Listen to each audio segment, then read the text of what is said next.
Rally, naging costume party, Gusto kasi yung pagbabago eh. luneta, binaha ng mga youngstana. Mawala rin mga krakot.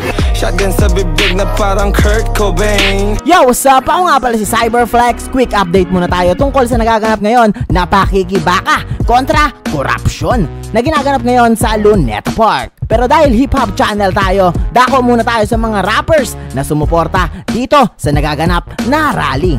According sa ating trusted source na today's hip-hop, ay lumapag na nga si CLR, J Mara at DJ Med ng Moro Beats, Mike Swift, Beatroom, Shernan, at syempre si Supafly. Lagi kang paglingkuran, ang laya mo'y babantayan, Pilipinas. Men, umpisa pa lang yan, star-studded na kaagad ng mga hip-hop artists. At ito, lilis tayo konti. Makikita rin natin si Naruto na tila nagkage-bunshin technique na para sa bayan ng Konoha, Pilipinas pala.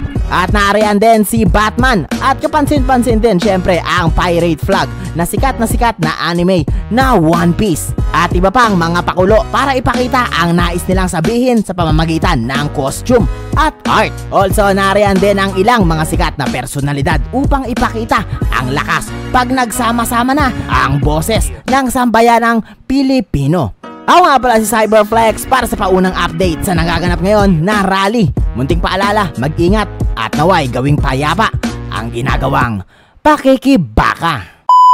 Ops, sandali lang. Nga pala, pwede kayong magpapromote ng kanta sa akin. If meron kayong original composed song, message nyo lang ang Facebook page ng Cyberflex at mapeflex na natin ang kanta mo sa halagang 200 pesos via GCash. Pow!